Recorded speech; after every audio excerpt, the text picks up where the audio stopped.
T-minus 20 seconds.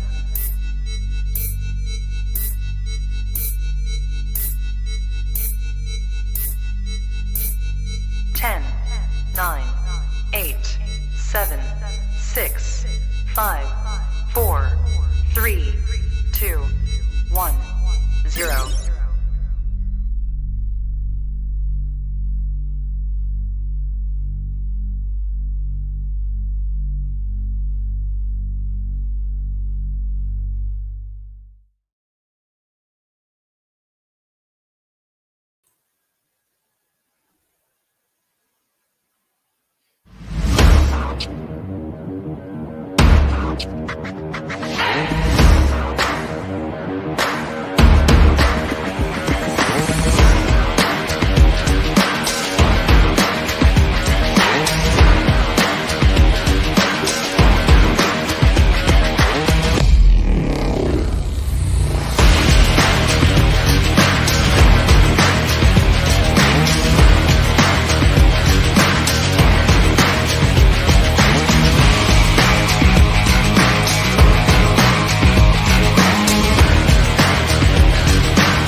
Hello and welcome back. It's me, your host of Live from the Cheap Seats.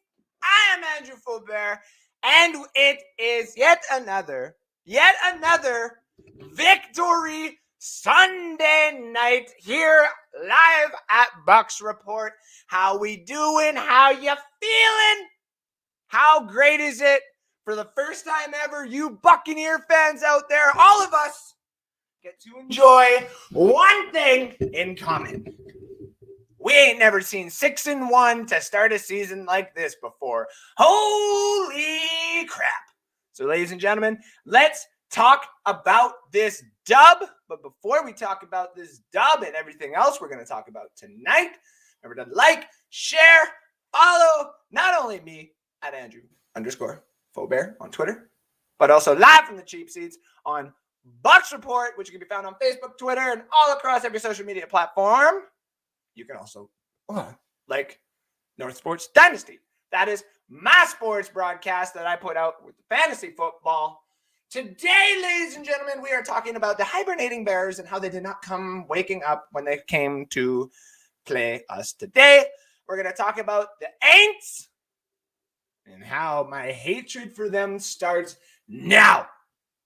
I've been putting them on the back burner because I didn't give a damn about you Saints until I've had to, and now I have to. So we'll talk about screwing you guys over of your playoff contentions starting next Sunday, right after we talk about the Bears. And also, is this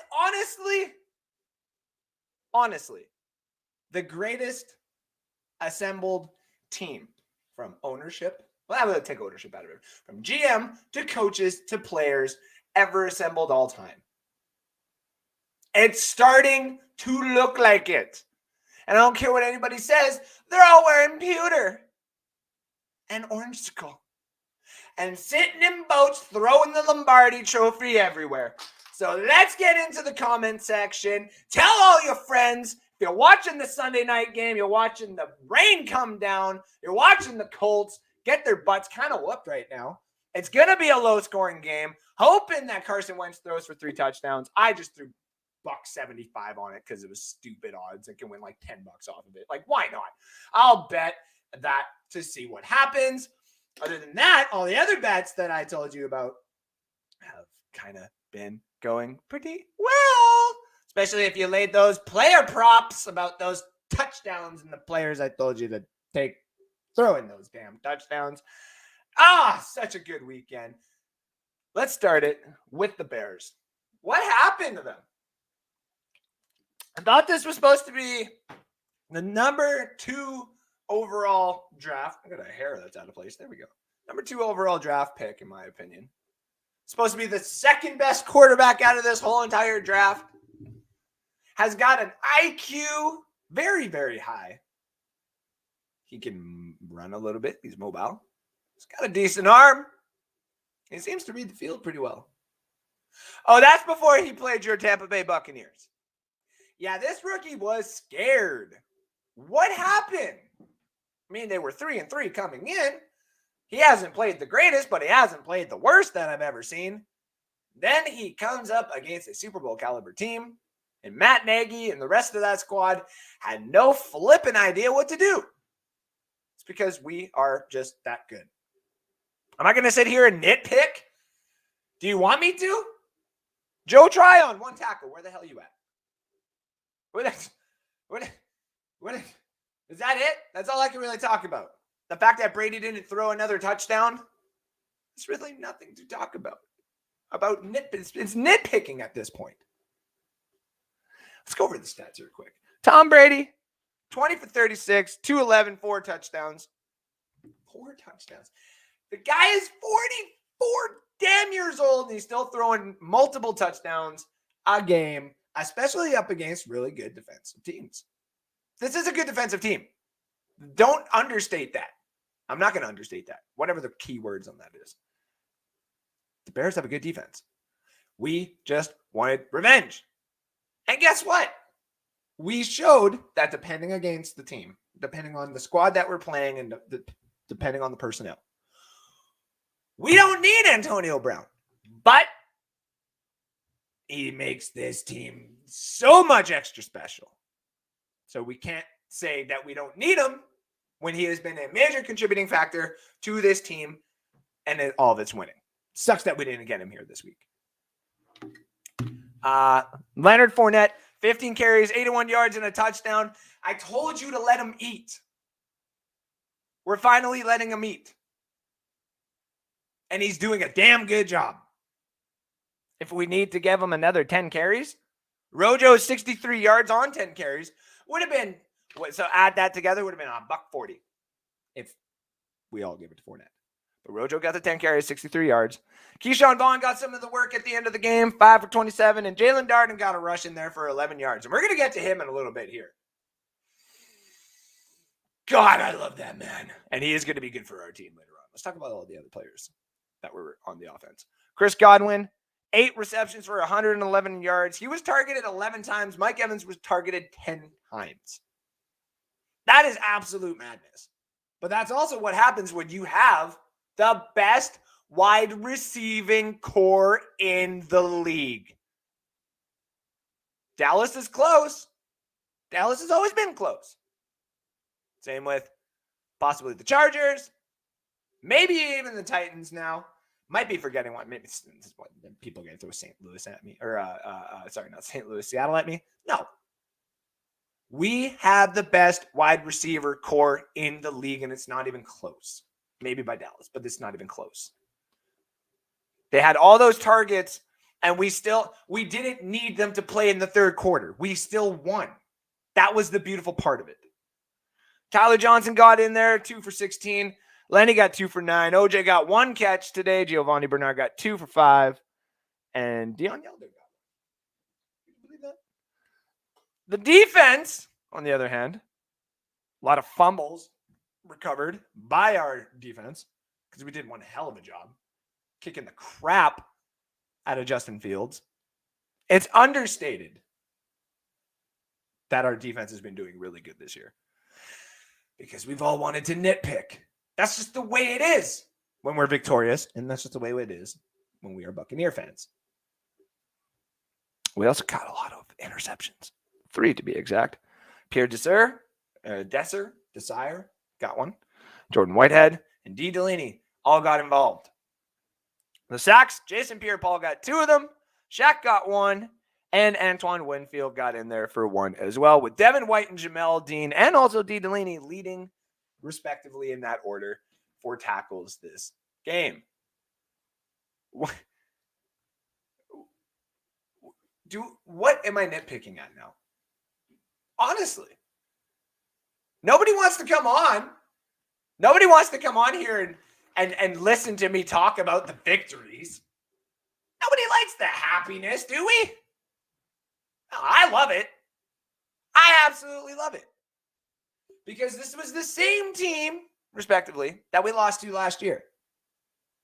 And we showed A lot of people are like, oh, but they lost to the Bears. What are they ever going to do against this team because they lost to the Bears? Please. We lost to the Bears last year because it was still a new team and our wide receiving core did not gel that well and we're injured. Godwin, Brown wasn't there. Evans was literally hobbling. What did you expect? Now, we've won the Super Bowl. We're one of the greatest assembled team, if not the greatest assembled team of all time. We came out with a dub. We didn't even need to win the games within the games that I keep talking about. No. Why would we? We dominated from the get-go.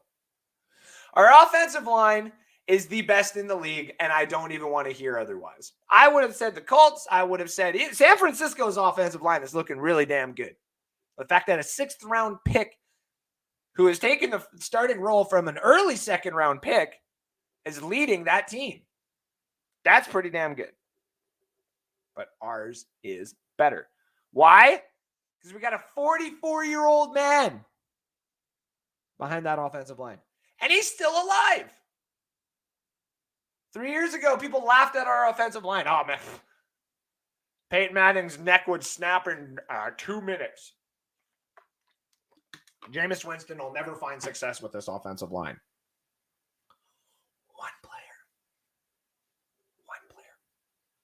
One. All it took was for some winning. And this offensive line didn't just hold off some scrub defense. No, this offensive line held up one of the best defenses.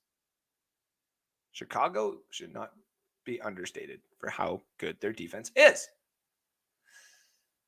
Now on their offensive side, we did let Khalil Herbert rush for 100 yards. First of all, on the fantasy side, I'm going to pat myself in the back. Last year was Myles Gaskins and James Robinson that I found out of nowhere, and it ended up being a beautiful thing for me. This year was Khalil Herbert. And the guy who you are probably currently watching on the screen right now for the San Francisco 49ers, Elijah Mitchell. This offense on the Bears right now, respectively, sucks. And it's because Matt Nagy doesn't know what to do. Matt Nagy spent all of last season trying his damnedest to make sure, I gotta make sure Andy Dalton is ready to take this team to the playoffs. Okay, I was kind of for it. But Justin Fields needed to do what he needed to do. And you didn't let him do it. He needed the beginning of the season. He's always needed the beginning of the season. But you haven't let him. You haven't. Instead, you've put him in this hole. And now you're coming up with little tiny packages to try and make him look good. To be completely honest with you, I would have thought our defense, I knew our defense was going to do good. But I thought the rookie quarterback was going to do a lot better. To the point where I actually started him in my fantasy football league, in one of my leagues. Did I need to? No, but I did it, and it failed. There's no offensive line. He's got weapons, but he's got no offensive line, and he's got no coach. His coach doesn't give a damn about him, in my opinion. His coach already knows he's gone. Why would he make him look that good? Obviously, to get a better job somewhere else. And people are saying, Andrew, the NFL is not necessarily like that. We've seen stories come out of Washington where coaches are getting a little irritated because a certain player is dancing with a certain girl that they were interested, even though they're married. That's why there's a big scandal currently happening with that team. So you cannot tell me that certain things that happen in a game may not have certain effects just off to the side of it. Justin Fields doesn't look like he wants to play for Matt Nagy. And Matt Nagy does not look like he wants to coach for Justin Fields. It's almost as if they said, we're just going to win and lose our games based off of the talent that we currently have. And next year, we're just going to say, well, bye, Nagy. Some of these defensive players are going to go, and they might just start going offensive. Might bring in an offensive head coach. They might say, screw it, we're going to bring in or we're going to release a lot of our defense and go from there. But the best part on our side of things is we don't have that. And even when we even come close to that situation with Kyle Trask coming in, inevitably in a year or two from now, to take the reins away from Tom Brady. It's not because his talent may get him. No, it's because of age.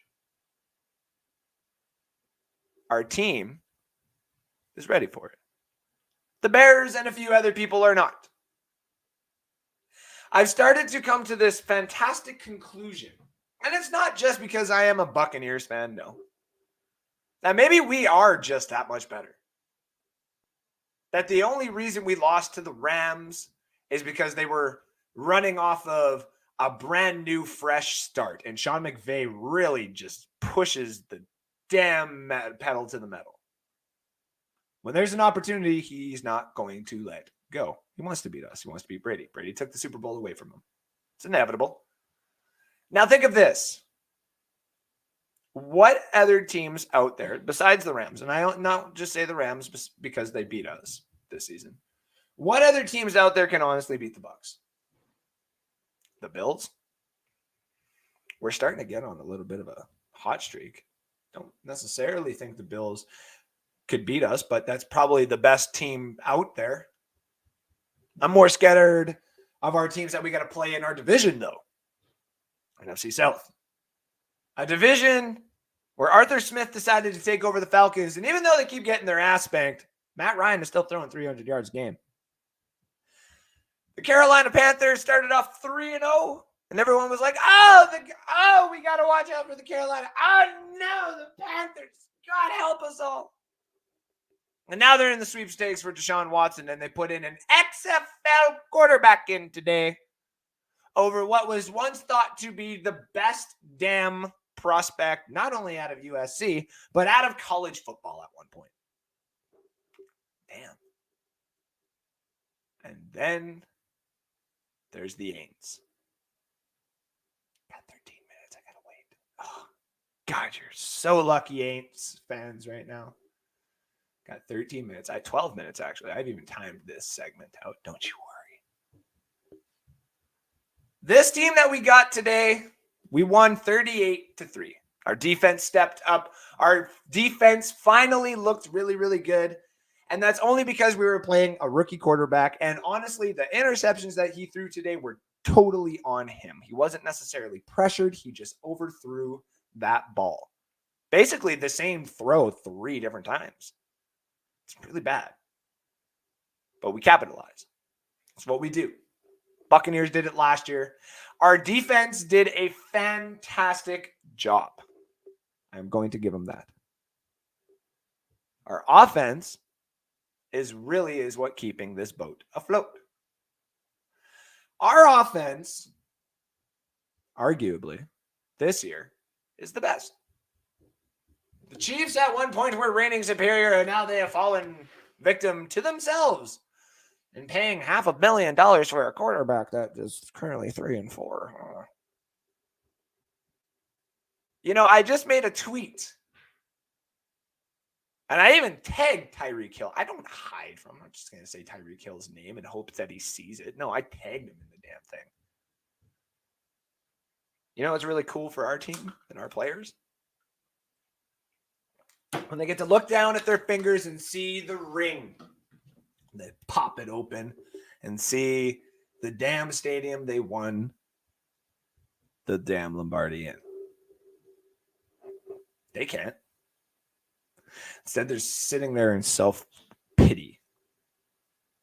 Tyreek Hill in the offseason, when given the opportunity to take a pay cut so that they can bring in some help that they inevitably knew they needed, I'm going to get my own. Mike Evans, before Tom Brady ever came here, and I'm going to state this with as much confidence as I could possibly say. I can tell you right now that if Tom Brady didn't come here, I could almost guarantee you Mike Evans would have been like, I'm not taking no pay cuts until we start making the damn postseason. Damn right. Now, We are not only at this point we're guaranteed postseason, provided something bad doesn't happen. Let's just say we'll keep on the same little choo-choo that we're on right now. We're going to the playoffs. The only question is now is what team's going to beat us? It's not going to be the Chiefs because we've been able to take pay cuts. We've been able to bring in players when we need to. Richard Sherman came in here, and as much as a bunch of fans wanted to go at him for what he did and the video, are we not past that with Richard Sherman?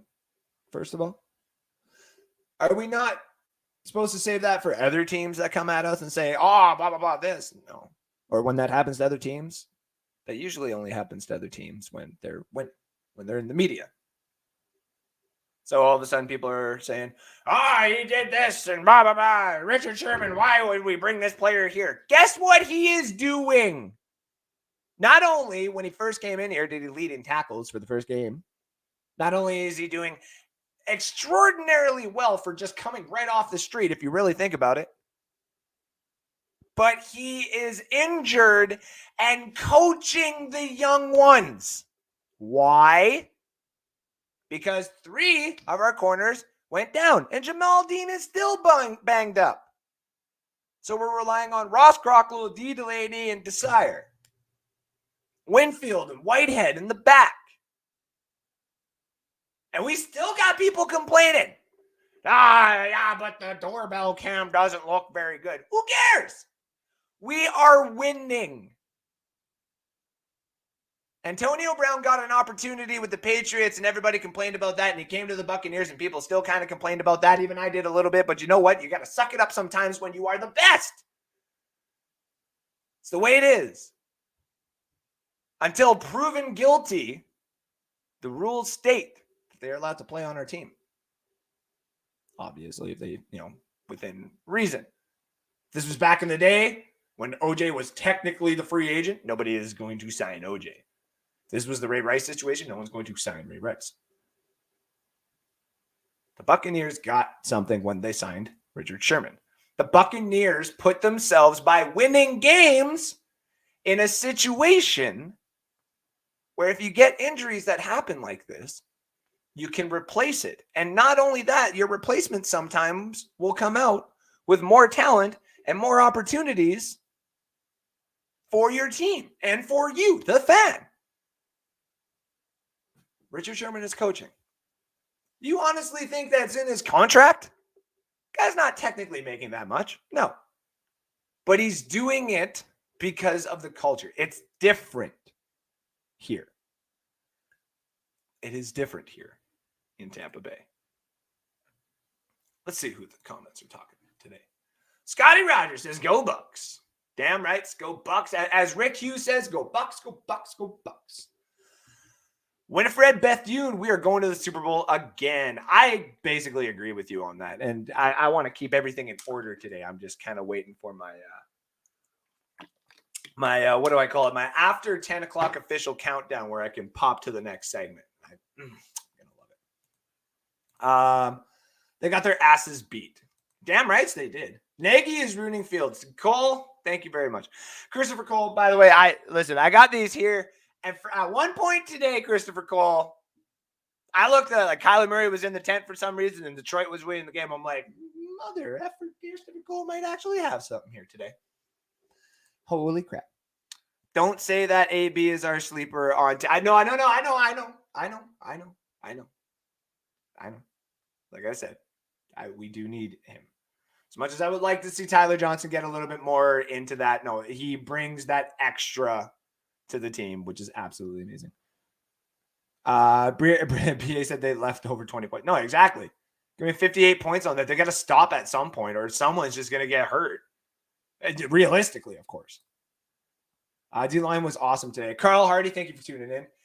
Honestly, though, and it goes back to the pick of Joe Tryon Shrianka and just bringing everybody back. It's not 2003. We're not just kicking everybody out. Hopefully you go get paid. No, you ain't effing going anywhere.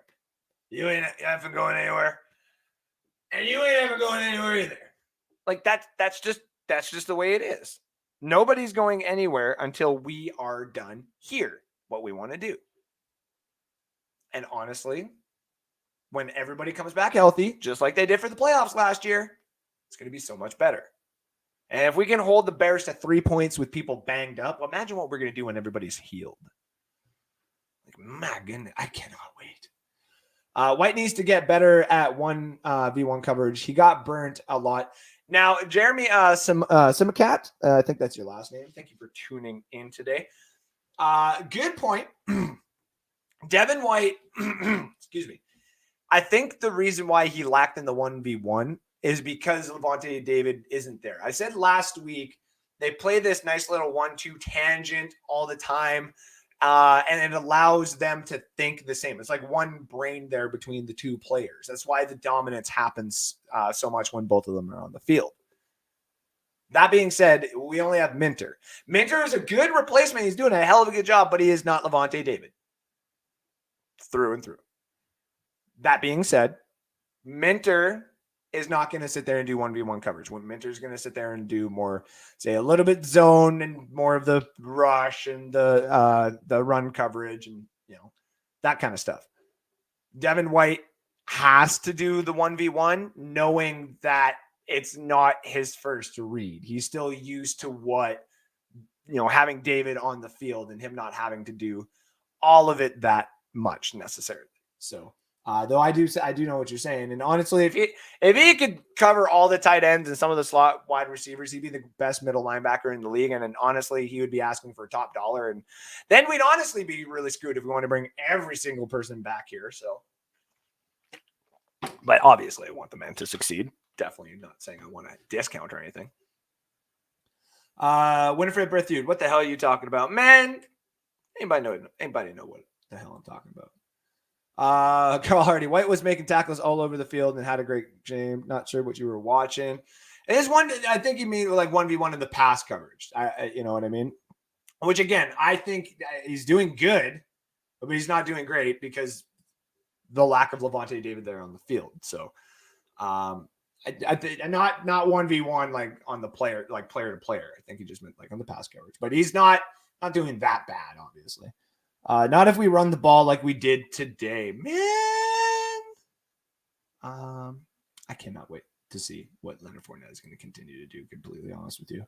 Bucs Skull Gang in the house. Hi, Bucs Report. Thank you for tuning in. I think Cameron Brate needs to be gone. I don't know about that, man. I don't know about that either. I like having the depth, and I'll get into why I like having everybody here a little bit more in a little bit. Happy revenge game day today, though, right? Beat the Bears. The Bears go back to hibernation. I love it. Good old hibernating Bears.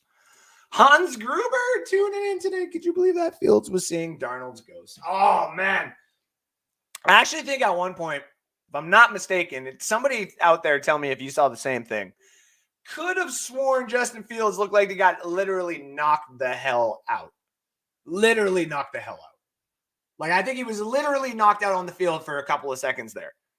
And nobody noticed it. Like, he just got up, and then after that, he, like, ran it, and he slid, and he just kind of a little wobbly neck. And I'm just like, Matt Nagy's going to get him killed. So, Mike Evans with 3 touchdowns was amazing. Yeah, I saw that in fantasy football, too, and it's just like, holy cripe. Holy cripe. Do you think Bucs would move before deadline? If they do, I might just be for some sort of depth help. I don't think it would be anything crazy. Like, I don't think they're going to go out and grab like a Tyrann Mathieu or anything like that. Excuse me. That was a little gross. I apologize if you were just tuning in and listening to your cars and you just heard me burp. It's gross. But no, to answer your question, I don't think it'd be anything too crazy. I think if they do, they might toss like a 5th or a 4th to go get a depth player that, has got 1 or 2 years left on their contract. That'd be kind of nice. Got no issues with that. Hope Grunt be back next week. AB back next week and David back for Saints game. Oh, is it time? Oh, it is after 10 o'clock. Give me 2 seconds and I'm going to get into it. Time to trade, OJ. I still don't know about that. And I thought White killed Fields. I thank you. That's what I thought too. He sure did. Thank you. I'm glad a lot of people thought that too. All right. It's after 10 o'clock. I finally get to do this. I tried to get permission to put it in the title. I couldn't put it in the title. That's okay. The boss man is a good boss man. It was like, well, it is live from the cheap seats. I'm like, it's all good. I'll just wait until a certain time. I'll put most of my stuff on Twitter. As of right now. For the next week, my hatred for a team finally gets to come out. I've been hiding because I haven't wanted to indulge in this barbaric behavior from a very irrelevant franchise, the New Orleans Aints. It is finally time for them to get their fucking ass whooping that they finally deserve. And I do mean fucking ass whooping. To all your fans, to all your teammates, to anybody out there, all of you and everybody, all of you, all you fans out there, all you Saints fans, all you Buccaneer fans, all you're going to see for the next week is my utter detest for the New Orleans Pelicans. I mean, the New Orleans Hornets. I mean, what the hell is the damn team that they keep not having again? The hockey team? No, they got the football team. What the hell? Oh, that's right. The New Orleans Fleur-de-Lis. Nope. The New Orleans AIDS. Nope. Damn it. Sexually transmitted disease. That's what it is. Thank you. The New Orleans Aints. Oh, my goodness gracious. We coming for you.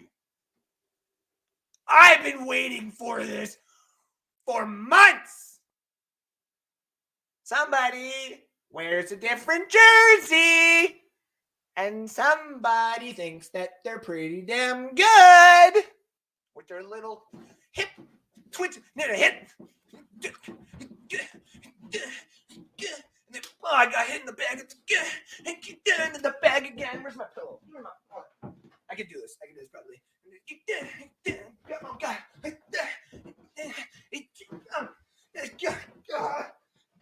Cameron Jordan's like, could you just not get hit with the bag?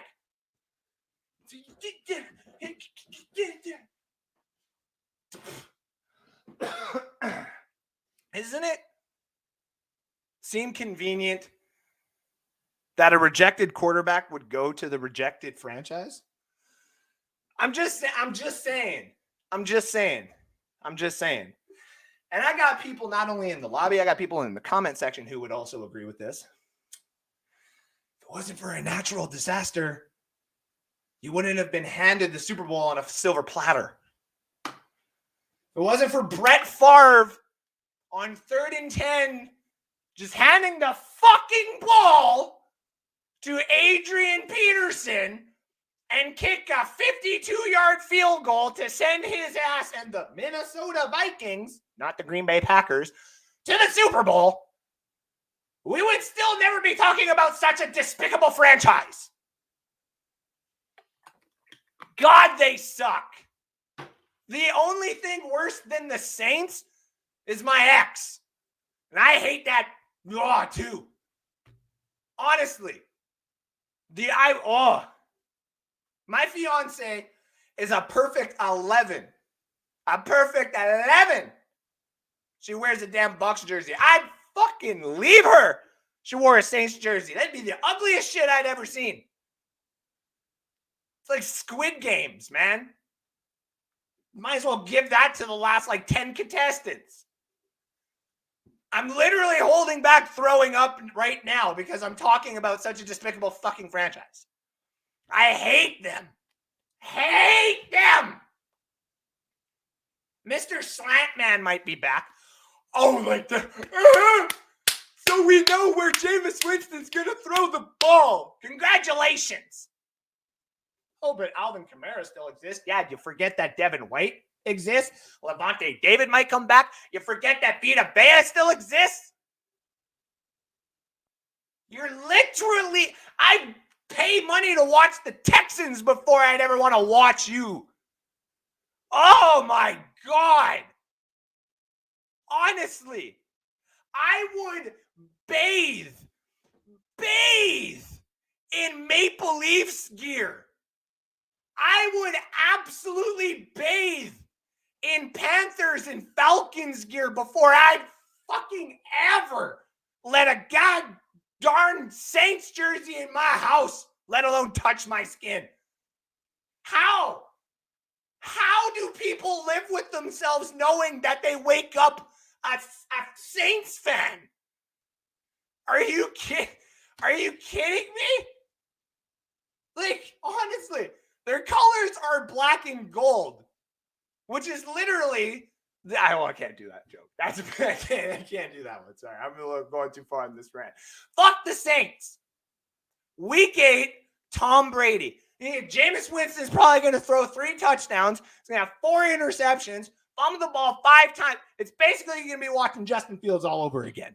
And I cannot wait. You little spank. You little hip. Oh, I hate you all. I hate the Saints so much. I don't get just so much. I'm sorry to everybody out there. It was like, oh, Andrew, this was such a nice, like, calm, relaxing show. I really enjoy Sunday nights and I get to, like, sit here and really have these nice in-depth conversations with you. Yeah, not when all of a sudden our next enemy, our next opponent is the fucking Saints. The literal pit of despair. If you literally took where the Oakland Raiders were literally just playing and put the freaking Aints logo on it, it'd be the same fucking stadium. Same damn thing. Same smell. Same everything. Can you name me anything on their team that's good? Can you name me anything? And don't say their fucking offensive line. Ours is better. Don't say their fucking defensive line either. Ours is way better. And don't say Mario Williams or what the hell is the other corner that everybody fucking loves there. The hell is I can't remember his name. Wait, you said no. You understand? I'm putting a lot of money on the Buccaneers to not only put a nice little ass whooping on them, but I'm gonna go find alternative spreads. I will call my bookie and say, how much would you give me for the Buccaneers to win by 48 points? He'd be like, Faubert, like, I want $100 on it. What are the odds? He's gonna be like, oh shit. Okay. And then he's gonna find me those odds and be like, good, now give me 30. I want pure domination. One of the miscreants, I know Matt's in the lobby. He's waiting and stuff like that. Somebody in the comment section, tell me what Teresa says about domination. She just wants pure domination. Hashtag what? That's what I wanted. I want the Teresa hashtag in the comment section because what she wants, I want this upcoming week. It's Halloween. Right before I bring my kids out trick-or-treating, I want to go dressed up as a Buccaneer fan and go rub it in all the Saints fans that have started to creep up in this town. Newsflash, Canada. If you're a Saints fan and you live in my town, it ain't going to last very long. Your kids are going to get their butts kicked by my kids the second that they wear the little Saints gear in the school. I don't care. I don't know if you can call that a rant, but you can call this a spanking. Fuck the Saints. Fuck the Aints. Jameis none of none. Slant man ain't got shit. And thank goodness it's after 10 o'clock. And I see some of these comments coming in here. Hold on. Let's start. Hold on. Let's go. I hate the Saints. I agree. Don't forget about Quan. Yeah, fuck Quan Alexander too. Screw all the people that think they can go to the Saints. Screw them all. You're trying to win chip. Yeah. Hey, more too. Oh, Kyle, thank you for tuning in. I'm oh, excuse me. Carl Hardy, I'm with you, Andrew. Thank you. Yes. Go Falcons. Hate Saints every day. Hashtag hate the Saints every day. Know what? Crazy Jameis, no Bucs play. No, he does. But He didn't play that great with us. So what makes you think he's going to play good against us? I cannot wait. I thought you loved the Saints. You were telling me that you wanted to be a Saints fan again since Winston left you.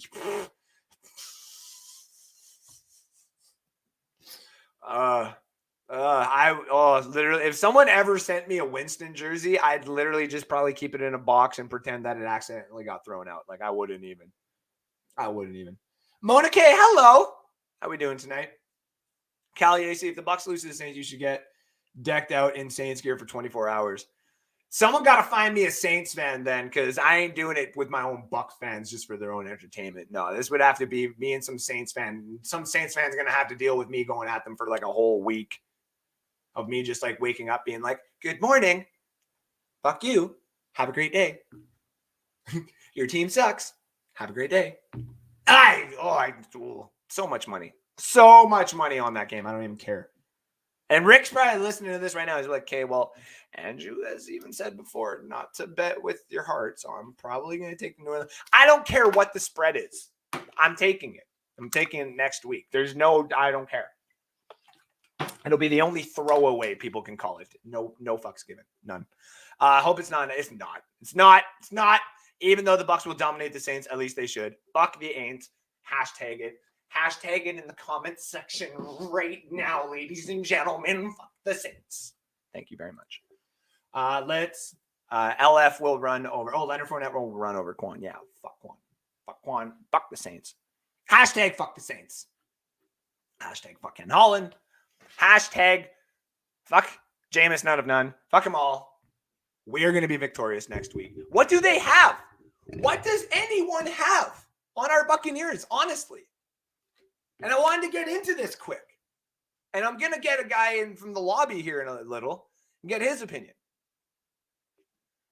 Is this not the greatest assembled team of all time? Go back throughout history. Honestly, go throughout history. 1962 Green Bay Packers, or 64. Which one? I'm drawing a blank on it. The 72 Pittsburgh Steelers, 74 Pittsburgh Steelers. 97... 97 Cowboys, I think. 94 Cowboys. 97 Broncos. 86 Bears. That's a pretty close one. 86 Bears is a close one. But is this not the most like? We apologize if you have to hear that. That was random. I'm yelling. You know what? I got people at Bucs Report who have told me that our defense last year may be the best defense of all time. For what it's had to go up against. Okay, let's use that into the argument. Who's going to beat our offense? Who's going to stop our offense? I thought the only team on the damn schedule that was going to even be close to beating our offense and slowing them down was the Miami Dolphins. And people are probably laughing like, ha, Andrew, what the hell? Why? Because they have the two highest paid corners in the league who are expected to do their job. Nobody else has that. Sure, they got some rookies in there. They got a three-headed monster of their own, but their rookies haven't really hit their spark yet. Our three rookies, our second-round picks, when healthy, all hit their spark, and that's why we won a Super Bowl. Where's the holes? Left tackle?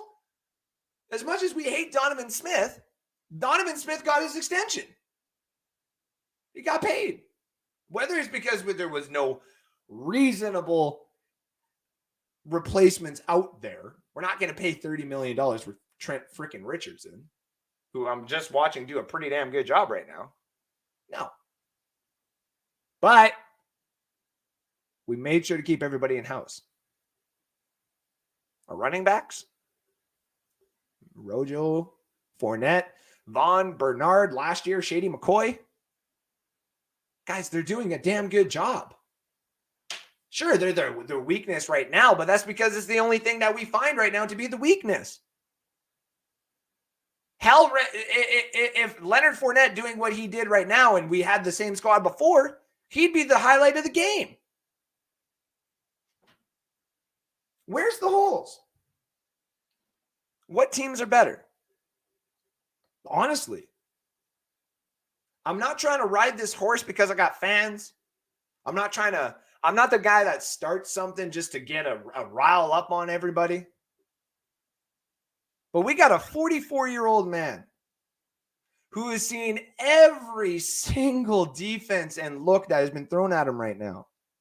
And if he hasn't seen it, that's the one he's studying. Maybe that's the key. Maybe we don't need the flashy mobile quarterback where the Josh Allen types with the big arm. No. Maybe we just need the guy who can get it done. And around 2017, 2018, when we started hearing the sniffs that Brady wanted out, imagine if he actually got here sooner. We were sitting there with Winston. We were committed to Winston for at least another year. But we made a trade in the draft where all of a sudden Josh Allen was sitting there. A man who just got a $100 million contract and is one of the top tier quarterbacks of the league. And we would take 99 out of 99 times over Winston. Unless you're a couple fans of the show. Who I love you guys still. What if the opportunity happened in 2017, 2018? What if the Patriots had let him go sooner? Everything that we had happen in 1 year could have happened over a span of 4 or 5 years.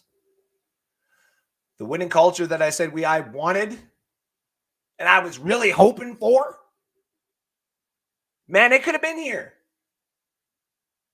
But that's not the NFL. There's a reason why certain teams tried to go for Brady. And there's a reason why certain teams are going to pay for not going for Tom Brady in free agency. See, maybe deep down in football, the key to winning is playing as a team. If everything in the wheel doesn't spin together, that's when everything starts to fall apart. The Chiefs knew it. Chiefs knew they had to win that Super Bowl because everybody was about to get paid. And if you didn't, everybody was still going to get paid. But then when you don't get paid and everybody starts losing, it all comes crumbling because of emotional value. This has happened to us, happened to the Eagles, never really happened to the Patriots. Because they kept Brady around and they kept Belichick around. They knew what the winning formula was, and they decided to keep it. Most of the time when you see teams win a Super Bowl, they change the formula in hopes that they can keep it going. Maybe it's not about changing the formula. Maybe it's just about getting the right guy in the system to do the job. And as long as everyone in the system can do their job, winning will happen.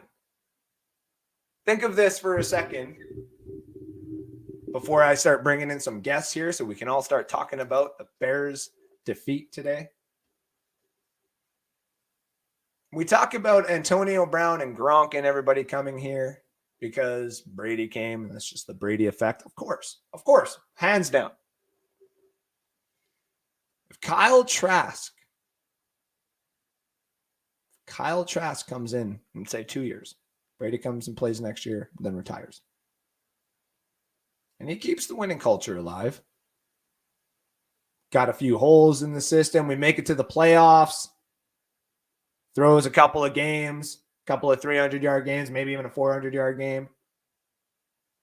And all those laughs that people were expecting to have on us are slowly turned away to the other teams like the Chiefs or the Browns or the Bills or the Titans or the Cowboys or the Packers who will inevitably fall off their high trains.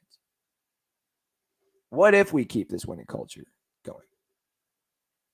To you, the fans out there, that means that we can still attract players.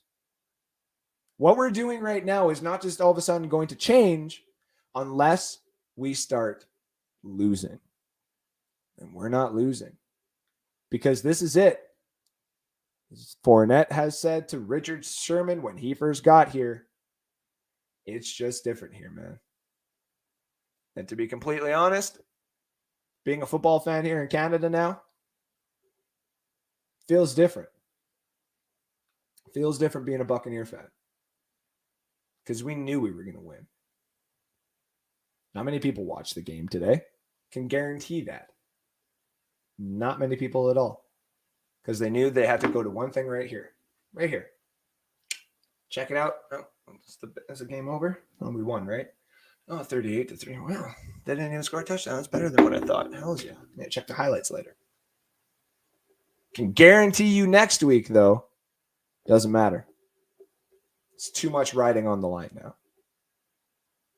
If you lose against the Saints next week, it's a whole fan base within this fan base that are never going to let you live it down. Jameis Winston is the best quarterback we've ever had because he went to the Saints and he beat Tom Brady and the GOAT team. That you got to understand so far is something Stafford's only done. And if he can do it, Jameis Winston's going to be the greatest we've ever seen of all time. Get ready for it. It's coming. You just know that I'm already ahead of the game because we got everybody else in the comments. Hashtag fuck Jameis. Fuck the Aints and fuck Jameis Winston. Brian Neal, thank you for tuning in and dropping it in. See everyone joining in. Hashtag fuck one. Hashtag bring king of NFC South. That's why in the title, worst versus first. Fuck the Aints. Hashtag fuck Cameron Brake can't even catch the ball. Oh, no. Don't turn it on us. Just keep it on the Saints. But no, yeah, that's it. Just need Howard and Gronk. I agree. And maybe like a late round draft pick or two. That'd be cool. That would be personally cool. K-Mac got owned today. Brady owns the Bears. I agree. Thank you, Carl Hardy. And Anthony Handy, as a Falcons fan, I sigh inwardly that the Bucs got TB12 at the same time the Falcons went into tailspin. Anthony Handy, hey, thank you for tuning in and appreciate having you. I want to say this. I like Arthur Smith. I really do. I think if he was left to be an offensive coordinator, I think maybe it'd be better. But this is also the first year, and I know that you guys are in a bit of a tailspin. You guys got a lot of holes. But listen, you guys get a good quarterback behind there, or leave Matt Ryan in for at least one more year and wait till the draft actually get some quality guys, or maybe got a guy in the back. Your Falcons are going to be good, man. Just give it time. And Kyle has got me, a little bit. Just change the jerseys, man. I don't like the jerseys. I don't like the jerseys at all. That's just me. It's like Mean Machine, kind of. All right. The man who's been waiting in the back for almost an hour. I love this man. I really do. And one of these days, I'm going to bring down so much herbal essences right to his front porch, and we are going to bathe in it together in separate showers, of course, because it's COVID times, and he's from Oklahoma, so obviously can't do that. But it's going to have a blast the one time I can actually get down there and go on this road trip. The man who's been on this show more times than I can count, the man that I thank every time for tuning in, Matt from OKC. What's up? Night, buddy? Can I just say one thing, just to pop your bubble a little bit? Uh-oh. Khalil Mack was the only guy that started on defense that was the starter on defense for them. They had COVID outages and they had an injury outage and all that other kind of stuff, and we showed that they were really hurting for that. Uh-huh. But we beat the crap out of them. It's funny that Rick Hughes sent a thing in a private chat today of Brady doing a video. He's calling a play and he's doing this. Yeah. and Rick says, what's he telling us? We're getting 4 touchdowns in the first half, and damn if we didn't eke out that 4th one in the last minute and a half. He did, yep. Whatever Rick says is going to happen, I'd put $100 on it because he was dead on. I'm not going to talk about his bets of the week so far of against the spread. I'm watching closely, attentively to this game right now to see how my picks are looking. But I'm not going to lie, those little player things that he said, I'm going to live bet that every time Rick drops something in the comment section from now on. Yeah, it was kind of crazy. But we did have a good game today until we decided to back off. And I understand why we backed off, because when you're winning 35-3 at halftime, you got nothing else to prove really except injury prone. However, on Halloween in New Orleans, if we open up a can and we're 35-3 at the halftime there, we're coming back to get another 35. Yep. I want it 70-6. I don't care. I don't even want to see Jameis. I want to see Jameis get crushed. Yeah. I want to see Shaquille come in on one side, JPP on the other, and invade right down the middle and just sandwich the hell out of his ass because he's a punk.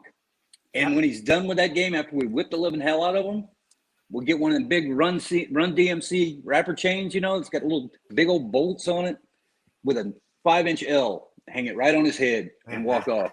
So take some of that home with you. Because that move, that move he did last year during Breeze's interview where he came in to eat the W. If I was the defense, you want bulletin board material, just play that on a loop and just take his ass to the freaking church. I don't ever want to see him win again. I want them to put Taysom Hill in after the first quarter.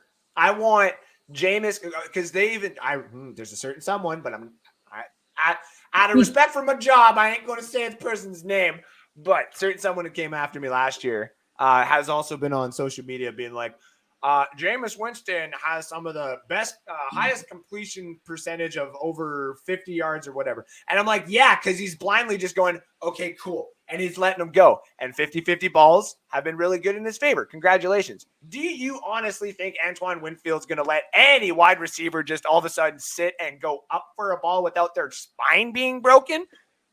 Right. And the funny thing is, when Jameis was here for 5 years, he couldn't see past 30 yards. He can't see from the huddle to the sideline.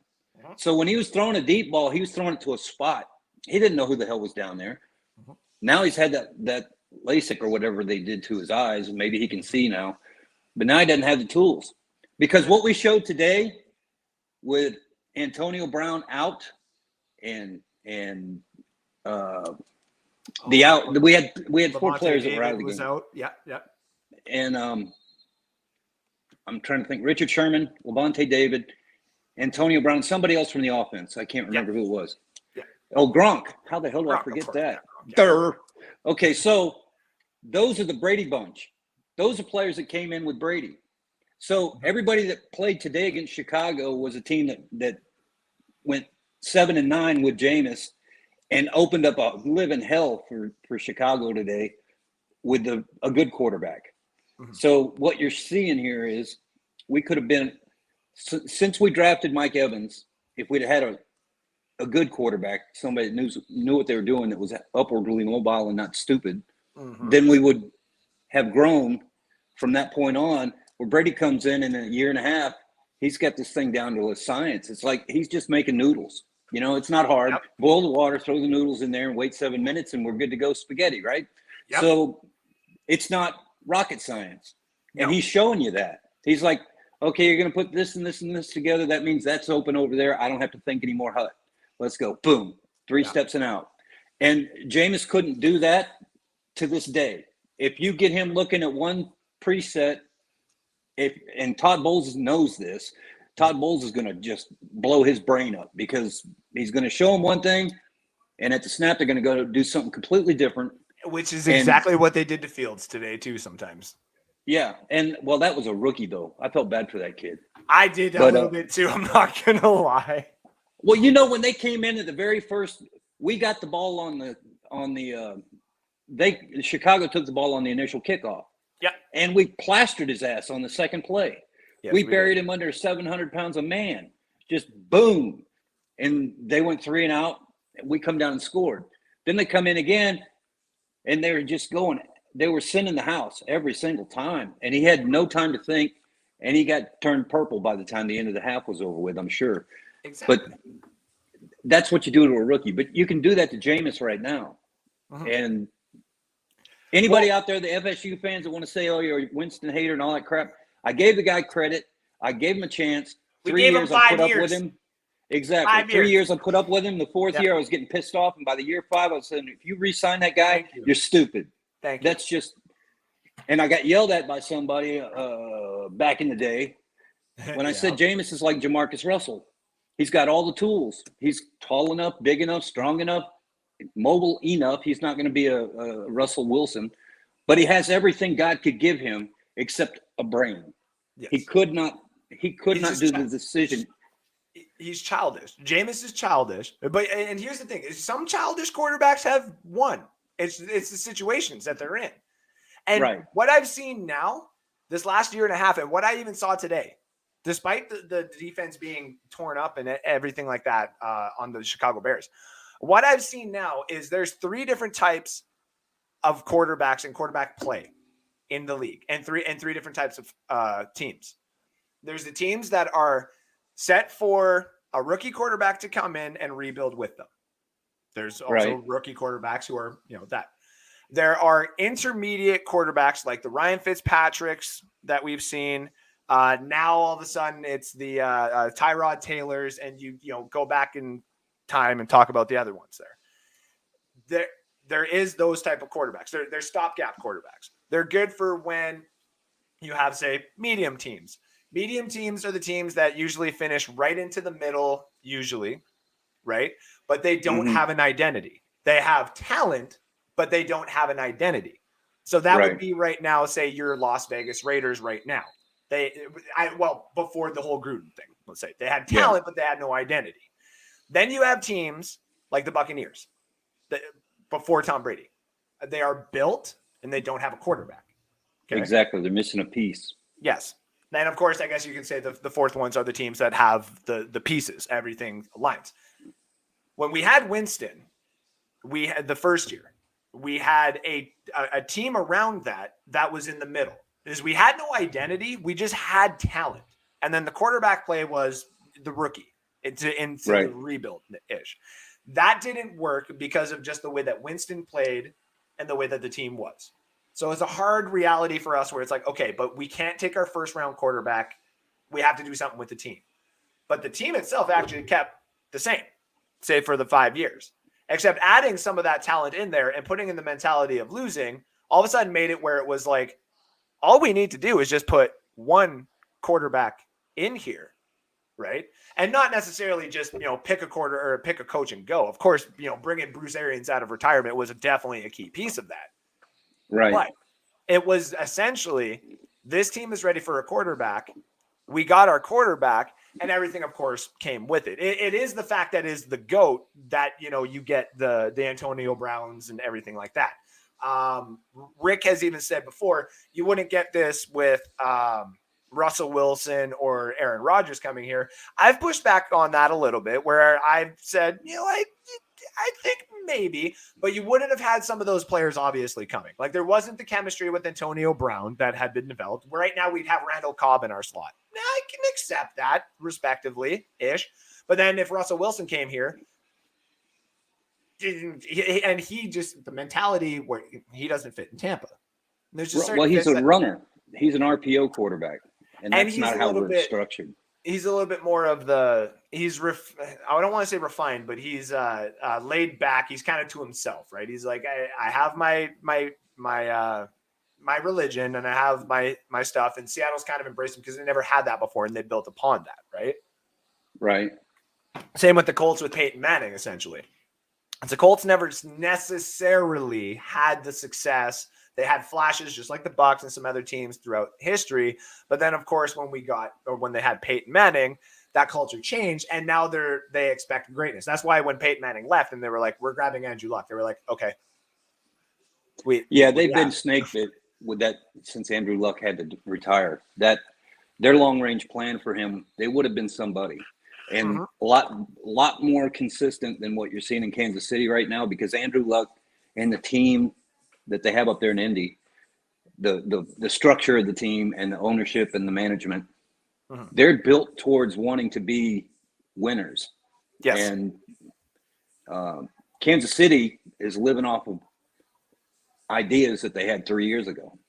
And all of a sudden now people have figured out how to play them, and they're just a marginal team. I mean, this is the first time in a long time that they're having a losing record in the middle of the season. You can go 1-2 or 2-1 at the beginning, and it's not really indicative of who you are. But they were 3-3 going into today with a guy who says you got to win September, because if you don't, you may not make the playoffs. And they got their ass handed to them in September. This is true. So Baby Goat doesn't get talked about nearly as much anymore because he's come down to earth because people figured out what to do. And that's our fault because we showed him on the Super Bowl. How you take a team that scores 28 points every game and convert them down to 9 and shut them up like they never had any offense to begin with. Now, here's actually something funny that I'll throw at you. This kind of goes, say, toward before social media existed, because you've heard me do my take before, where social media has kind of influenced a lot of the big influencers now, because, you know, when a big group of people want to talk about Winston, they have to throw Winston into the conversation, for example, on the show. Right. Before it used to be, well, this is what I think because certain things are happening. Let's just keep it at that. So, for example, Colin Cowherd, even Skip Bayless, a couple of those guys back in the day. It was the Brady show. Like, Brady is the best. Aaron Rodgers is in that tier. Russell Wilson is in there. But every time some of the guys would retire, it was like, you know, Peyton Manning's one of the top tiers, and then they lost Peyton Manning and Tom Brady was there. This is the only time really where we've ever had it so that Tom Brady has existed so long that we don't have his replacement already ready, right? Right. So the league and some fans, for example, are still very happy that Brady's around and winning, because now we can overshadow the Kansas City. We are the ones bringing more attention to the fact that Patrick Mahomes is 3-4 because the Bucs are still winning, and people will want to nitpick at the little things that Brady does. Why did Brady go down on 2nd and 1? Right? Like, it's like, because the play wasn't fucking there. Like, who cares? And that's kind of my point.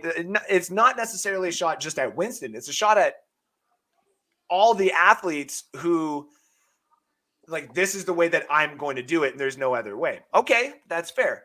Brady has learned from Belichick, has learned from rejection, essentially, too. And this is going to go into an off-season show where I talk about, you know, the Andy Roddicks and you know, the Michael Jacksons, and just people who, not abuse, but, you know, borderline abuse, and how that kind of drives people mentally to be better. Bill Belichick did not abuse Tom Brady, but Bill Belichick kind of abused Tom Brady by not allowing him to go somewhere for so long, by making him take those pay cuts. And Brady wanted to take those pay cuts because of the winning culture too. Like, the Dynasty book kind of puts that in perspective as well. But, you know, it's just certain things like that, you know, that just, they exist, right? And the league doesn't have their replacement yet, because they can still use Brady. He's still there. And let's say Brady retires after this year. We don't have a number one quarter. Like, we're going to, Trevor Lawrence already? Like, and then one quarterback next year. It was supposed to be the Spencer Rattler show. Gosh, I wish he actually did get drafted number 1 overall, because we all know about his little anger problem, his childish antics. So imagine what team would have drafted him. Imagine if he would have went to the Lions. Like, oh, that would have been funny. So we're a different squad now. We built this team.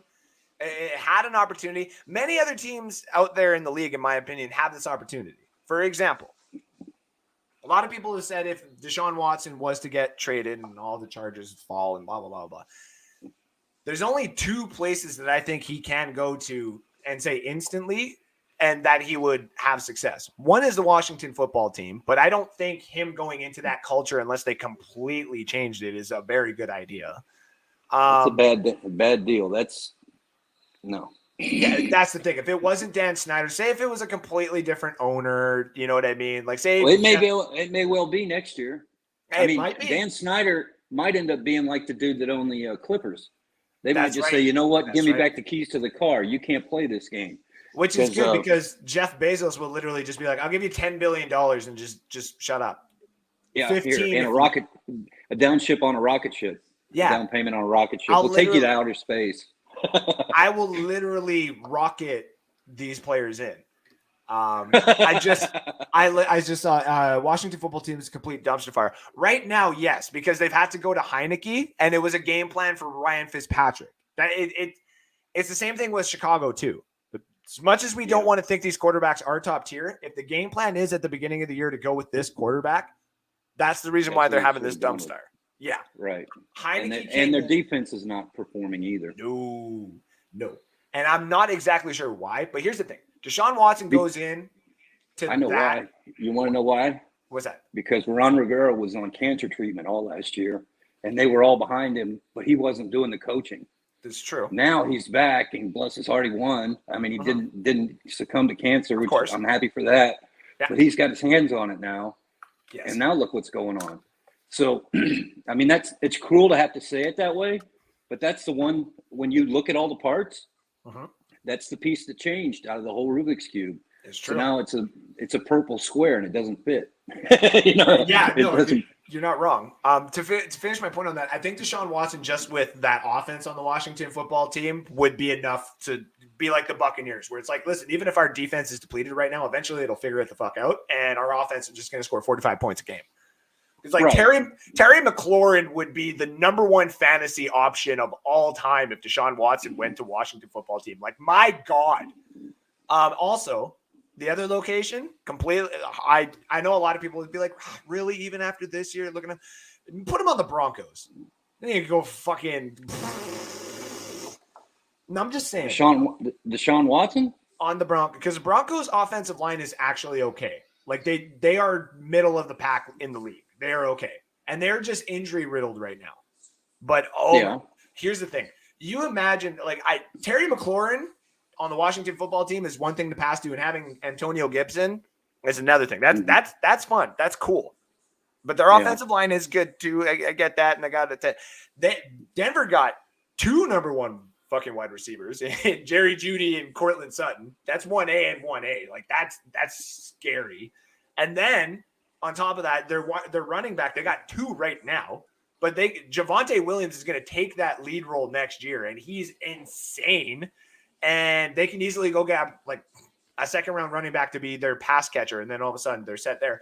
And their tight end is Noah fucking Fant, and the guy who keeps getting his ACL teared is supposed to be a really good tight end too. So, well, I thought I understood that he was going to Miami. Deshaun was. It's a bad place for him right now because I believe it is, because he's on South Beach, number one, and there's nothing down there that's for a center. I mean, South Beach is just eye candy from end to end. They don't make fat women in that zone.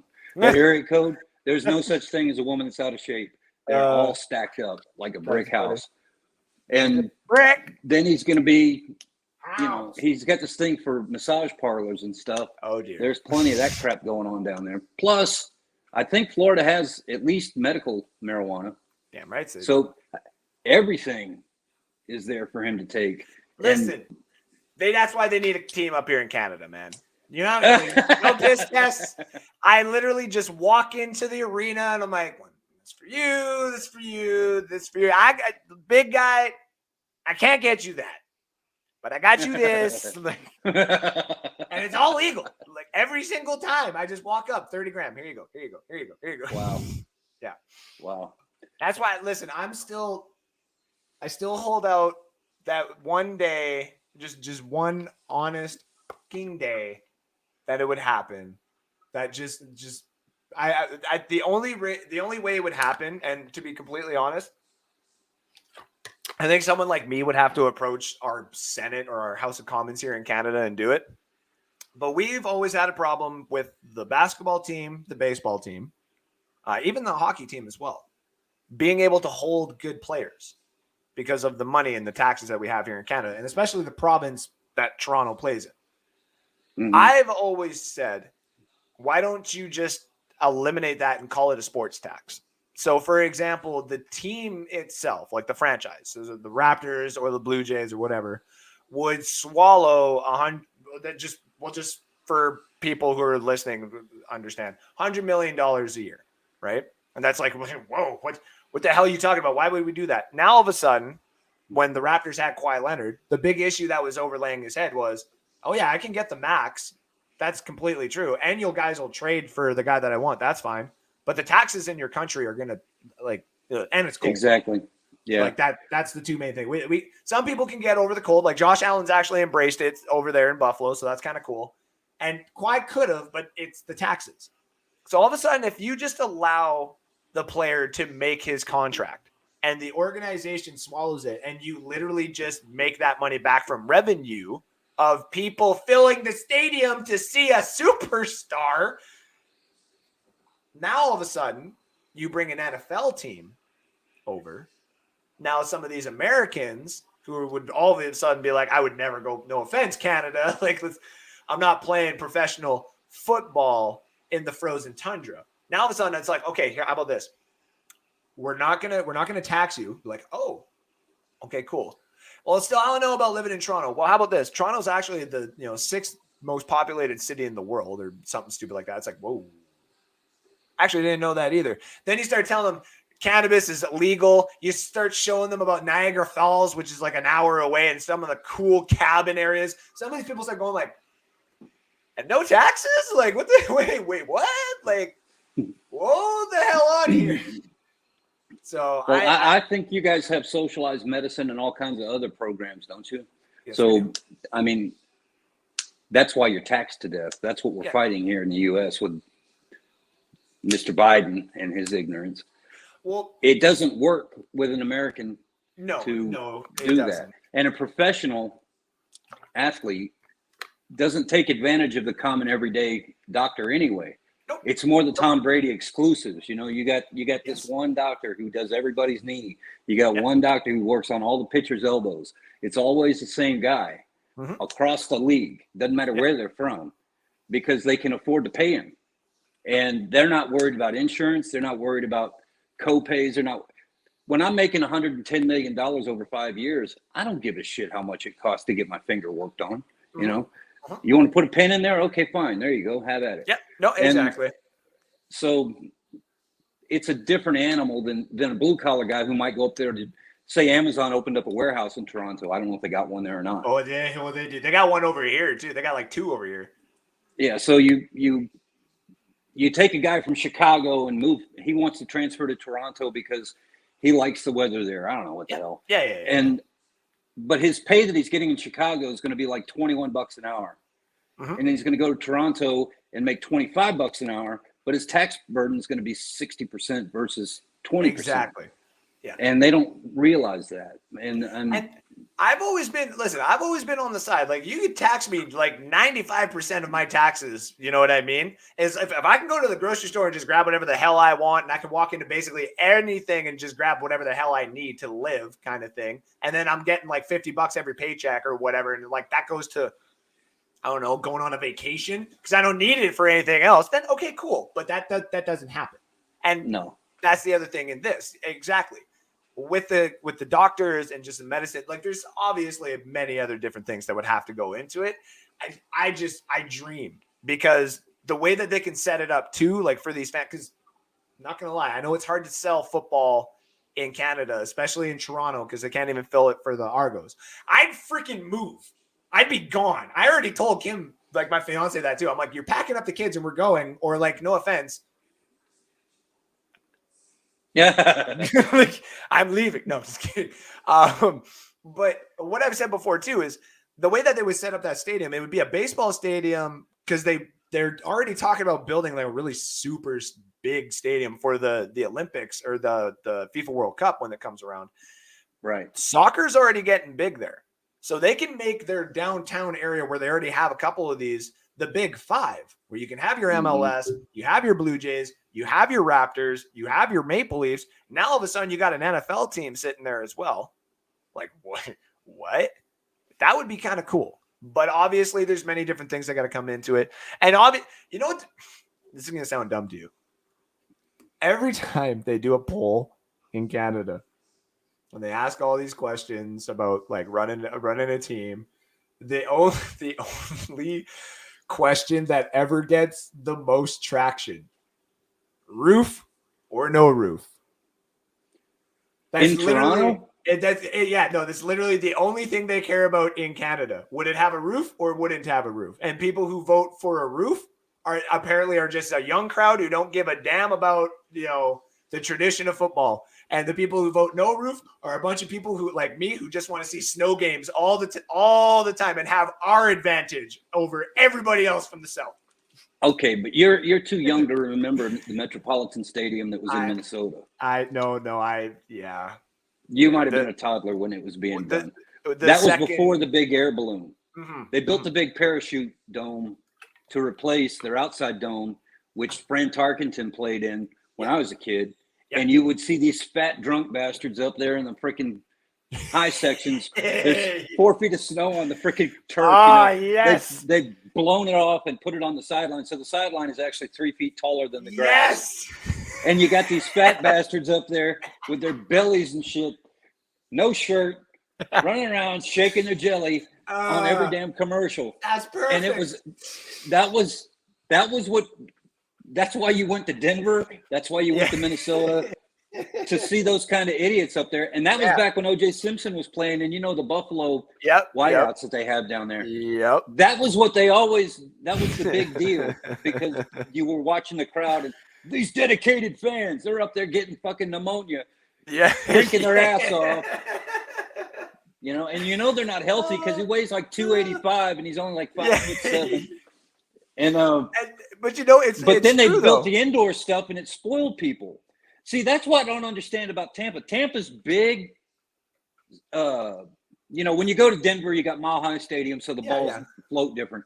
Tampa's big draw is humidity. Yes. And it's humid in fucking December. Yes. Yes. And the teams, we always make them wear colors. We always wear white at home until the winter, and then we go into our dark colors because it's warmer, and the other guys are freezing. Yeah. If you think 30 degrees in February is freezing, it's of course, winter in Tampa lasts 3 weeks. Yeah. The beginning of the state fair hits in Tampa till the end of the Strawberry Festival is about a month. That's winter. I guess you guys are probably just the sickest for strawberries down there. Sorry to interrupt. Dude, you seen those cherry berries? Yeah. They're about those things grow in a guy's backyard in Plant City. I had an insurance route where they were making hydroponic strawberries. This was back in the 80s. Ooh. This girl, the woman who ran the place, gave me a freaking strawberry. I kid you not. It was 4 inches around. It was like a fucking tangerine. What? And I bit into that, and it was like sugar from God. Oh. She gave me a flat of them. And I mean, it was not only good, but it was filling because that was a huge piece of fruit. Yeah.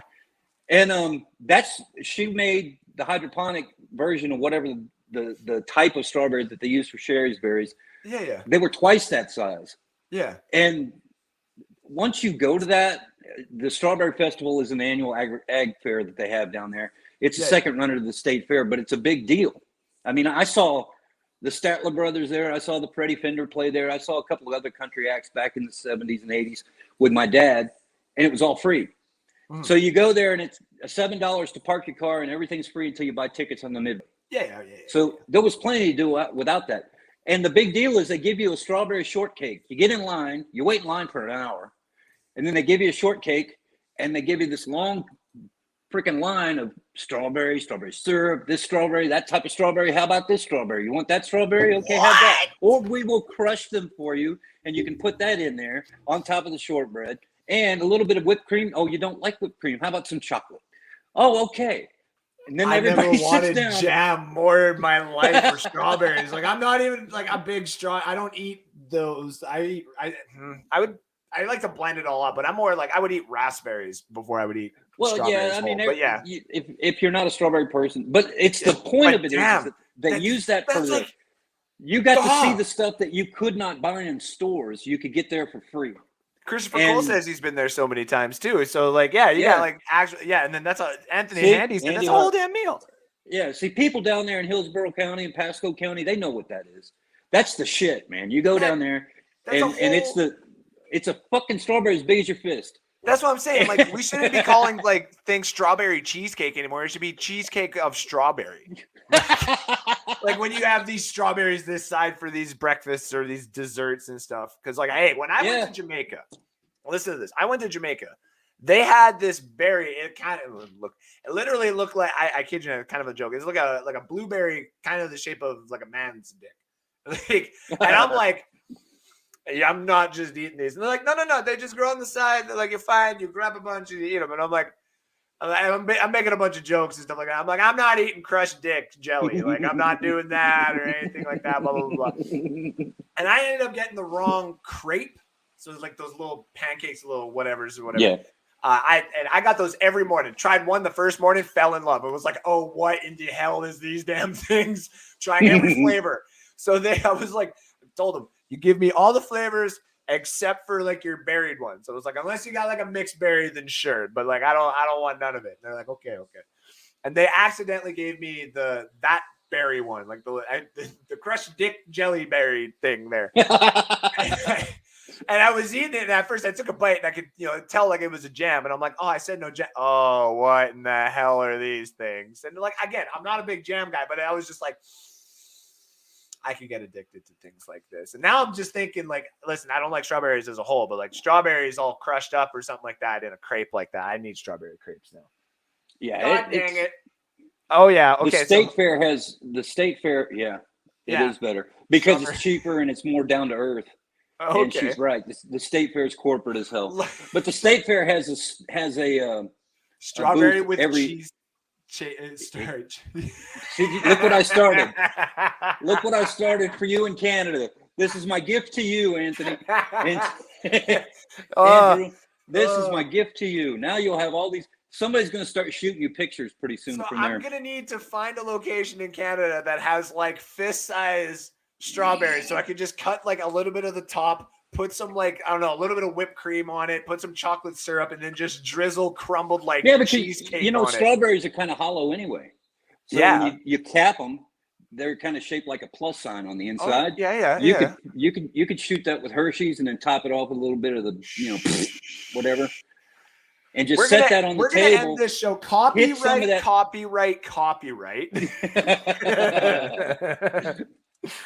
I used to have a stoner meal where I would do that with Pop-Tarts and vanilla ice cream. Strawberry Pop-Tarts, put them in the microwave, get them hot. Yeah. Take a scoop of vanilla ice cream, put it right on top like a s'mores, and just squish them flat. Yeah. You have to eat it before it melts. Yeah, of course. Yeah. Man, that was a midnight munchie many times. That was something else. Okay. See, now I kind of forgot. So this is people are going to be like, where are these? Where can I find them? There's literally only one location in the world where you can find these, and it's actually my hometown of Thunder Bay, Ontario. You can now order them. So there's that. But yeah, good. They're kind of expensive to order to the States. But they're called Persians. And what I used to do is it was just basically a cinnamon roll turned into a donut, and the whipped topping was just like a whipped cream and strawberry jelly. Sometimes they would use blueberry, and they would use chocolate pudding and everything else. But the popular one was the strawberry icing on top. You cut that thing in half, a little bit of butter on each side, and you fry both sides. And you put a little bit of the icing on each, and it was just like nom. And that was my stoner delight. And then I started getting thighs on my thighs, and I was playing football at the time, and I couldn't have that. So Anthony Handy also says, say what? I used to do that with the chocolate Pop-Tarts. See, it's just your Pop-Tart of preference because there's so many. They used to have apple pie Pop-Tarts. No, I wasn't a fan of that one, but yeah. Actually, I wanted to bring up the one comment he said earlier. He says, OKC, no crap. I'm in OKC also. Oh, well, tell him I'm in McLeod, 27 miles east of Tinker Air Force Base and 17 miles south of the U.S. Motherlode Route 66, right here live from the kitchen studio. So we're neighbors. Hells yeah. Which, by the way, Anthony, one of these days, I've already basically told the fiance when we do our little road trip across the United States, I was like, we're doing the East Coast or the West Coast first because we're closest to that, and then we're cutting across. I think she said we'll do Arizona and then to you kind of thing, and then just go to Florida from there. And I'm like, yeah. Well, in Arizona, you get to Phoenix, and then you're going to go north up to the snow country. It's slipping my mind Utah? right now. No. Arizona has 4 different zones. They got snow country. They got skiing up in the north. It's a huge thing because that's the foothills to what you got in Denver and whatnot. It's at the edge of the major mountains, and I can't. It's fuck. Anyway, I'll remember in a minute. Here's my. South of Phoenix is another kind of desert. It's not the desert that Phoenix is. It's got rocks and weird shit and whatever down in south of Phoenix, and then there's a part that's southwest of Phoenix that's woodland. So that's what I love when I live there. You have every type of America that you want to go to within driving distance. And you can. I'm literally just baffled because like Arizona, in my opinion, has like global warming. Look at Flagstaff. Okay, so that's the ski country. And I'm gonna tell you something. I drove from here, Oklahoma City, with a U-Haul to Winslow, Arizona, which is just like the song from the Eagles. There's actually a sign that says I'm standing on a corner in Winslow, Arizona, and you get the picture next to it, right outside a truck stop. Yeah. And you continue west a little bit on 40 till you hit the north-south, I think it's 10, on Flagstaff. When you're going downhill with a freaking box truck loaded full of furniture and shit, every bend in the road that swerves left or right has a cat. They call them cat boxes. It's about a 50-yard thing full of gravel. So if your brakes go out, you land in that shit. Yeah, we got those here too. Yep. Okay, well, I had never seen that before, and I didn't know what they were for until the brakes went out because the fucking master cylinder started to bubble. Shit! I had to call U-Haul, and they had to come out with two other little Mexican dudes. I can say that because they were Mexican dudes, and they unloaded my truck and put it into a new truck at their expense, and they took my broke-ass thing on a trailer, and they gave me the one with good brakes, and I drove it down to Phoenix. If I had continued going down that mountain, Lord have mercy, I'd have died. There was nothing. You could actually feel it. It was like stomping on soap bubbles. It was like blah, blah, blah, blah. Man, listen, some of the people have asked before, like, do you guys get some like really bad weather up there in Canada? Well, I mean, like we do, but like when we get the bad weather, holy shit. Like we've had it in Canada. I've had a blizzard happen where about, let's say 3 feet of snow has come down, say within like a 16-hour span, and it's still minus 40. And every highway is supposed to snow like that. No, it's not. Not when it's you're talking cold. Celsius. You're talking Celsius. Sorry, yes. Which I guess it gets closer to that. So it'd actually be minus 40 for you guys as well. Yeah, 32 is 0. And then there's some kind of math equation, 5 over 9 and 9 times 7. It starts getting like real close the colder it gets. Once it starts getting like minus, I think it's like 48 or something like that, everyone together is just like, it's cold. Dude, after minus 10, it doesn't make a fucking bit of difference. It's cold. Exactly. Yeah. Your nose is going to break off when you walk to the mailbox. So just leave the fucking mail in there. It ain't going to matter. Not mine anymore. You know what I do? I just go. I actually cannot wait for the wintertime just to give this beard like a good run. By the way, ladies, are we playing football anymore?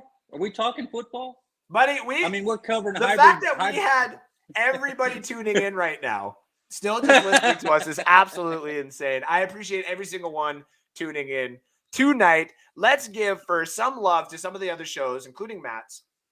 The Miscreant Mayhem, Saturdays at 9 p.m., only on Bucs Report, where you can find him and Teresa Baxter and Stephen Glasker and a bunch of other miscreants that usually tune in.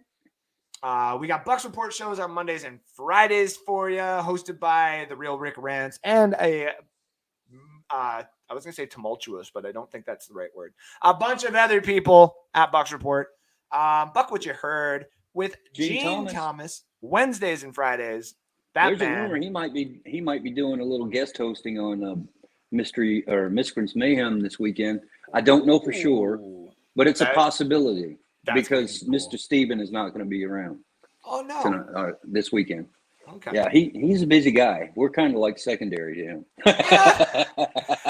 We also got the Hard Count Football Podcast live on Tuesdays at 7 p.m. Eastern Time. Johnny B is, I don't actually know when Johnny B is. This is an old one, but Johnny B we got as well, Out of Bounds. It says Sunday nights at midnight, but that is not.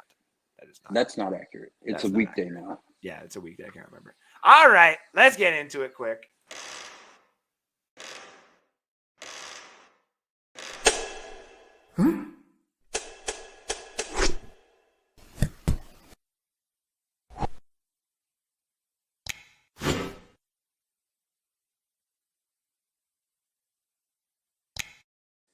Now I can't watch that guy without thinking about that berry you found in the Caribbean.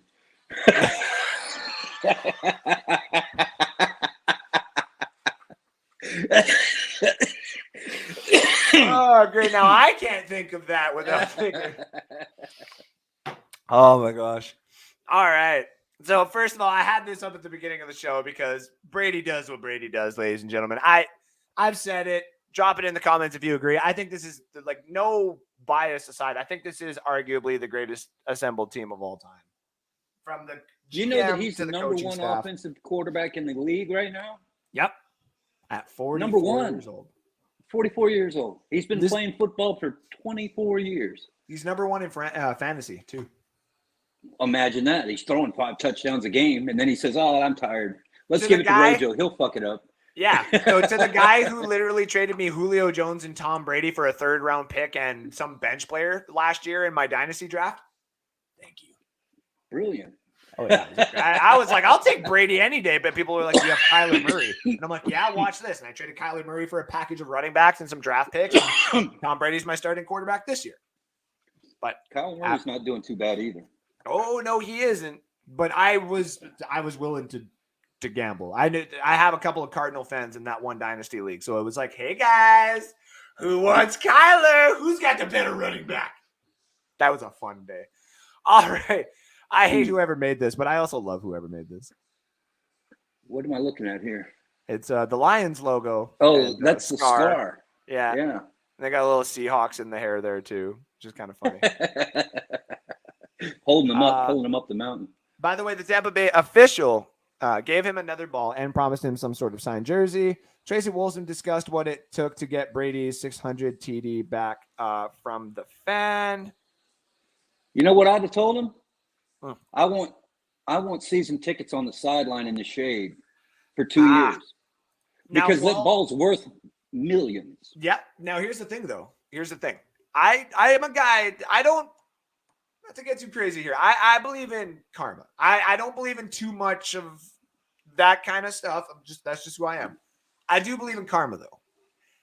And I've even received some karma not that long ago. For example, this little couch that we just got here was free on our street. And me and my fiance are, not say tight for cash, but we're definitely not like, the greatest for cash, but that's all changed now to my new job. Woohoo! That being said, I went from like this to in a day. You go. It's great. It's good. But this couch we brought in, it was a pain to get downstairs. And all of a sudden it just like something kind of slipped out of it. And it was a weird sound. We're like, what the hell? It was an iPhone. And it happened to be the mom of the daughter, or the daughter of the mom of the couch that we got it from and stuff like that. So me and Kim kind of did the like, do we? And I'm like, nah, I can't. The karma always will get me kind of thing. And she goes, I agree. Let's just go bring it back. So I went and brought it back. And the girl was like, oh my gosh, thank you. I was like, yeah, not a problem. This, that, and everything else. Mm-hmm. And so I, received some good karma from that. So I do think in, retrospect, karma exists. So that's just me. And I think it works case, because yeah, go ahead. Sorry. Oh, I was going to say, I think in this case with this guy, $1 million, whatever it was, right? He may not have actually gotten that. They may have actually, I if I'm not mistaken, by some ruling, the NFL could have sued him.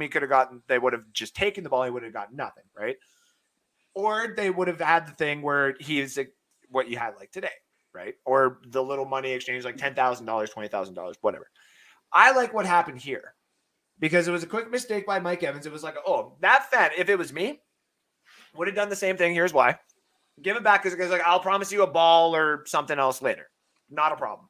This Buccaneers team is a lot different now. I just saw a video. You should go to my Twitter. Anybody? @_Faubert. If you want to go see my Twitter. Someone was in the stands. Leonard Fournette came out with a signed jersey for a little girl who had a Leonard Fournette jersey on because he remembered her there. That's the kind of shit that I'm loving now. And in this case, it was also said after the game, Brady said to a reporter, I got to get that 100%, but Brady said to somebody, that guy is going to get something good. So he's already got a ball, couple of jerseys coming his way and whatever, right? Like a replaced ball. And now Brady's going to get in there and give him something. That's the karma. Yeah. And they gave him on the field, they gave him a replacement for the one that he of course had. Yep. And that's when the lady said, and then they're going to work out I think the mic was on for the guy from the Buccaneers, and he said, and we'll get you a signed jersey.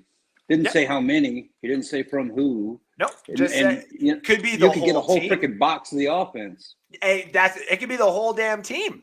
You never know. Like Brady, this is Tom Brady we're talking about. Like Brady could turn around and be like, "Did we get that 600 ball?" And someone could turn and be like, "Yeah, man, the fan literally gave it up just because we said we'll give him a thing."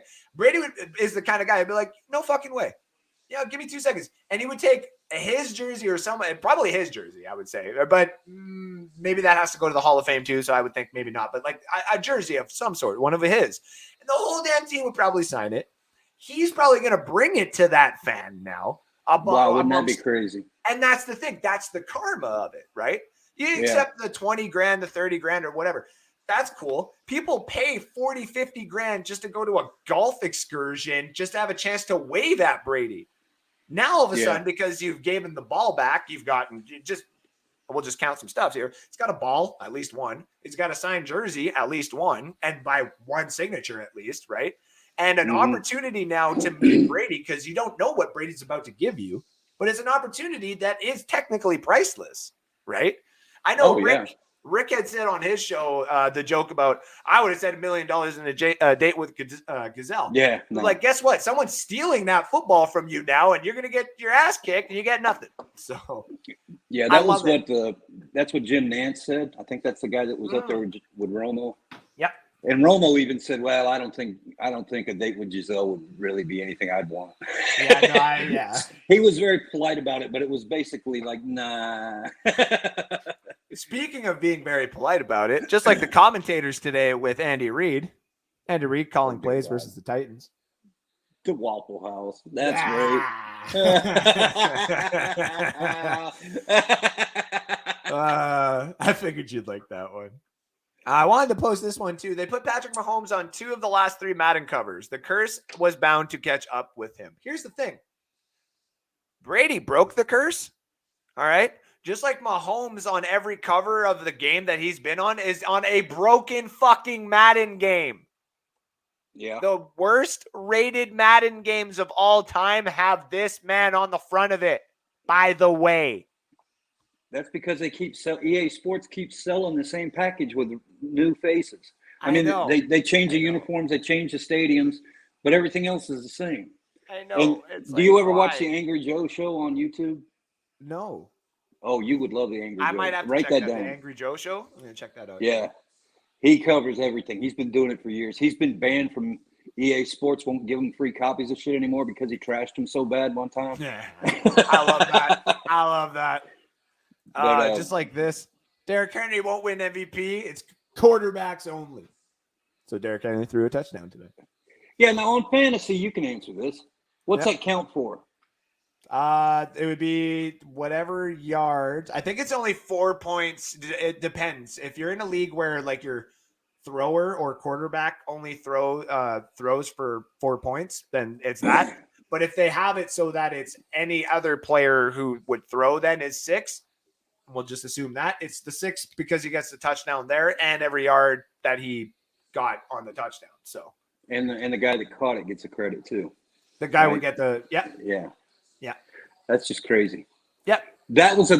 I've been watching the Titans for 2 weeks now in a row. They don't know what it means to just go out there and play vanilla offense. They're always throwing some crazy shit out there. Yes, even when they're not doing real crazy shit, every play's got movement. Yep. Every play. And I like Mike Vrabel. He may not win the Super Bowl, but I like the way he does I do too. I like the difference of coaches that there are around the league and stuff. I do like it. So, do you have a history of mental illness in your family? I have an uncle who is a Detroit Lions fan.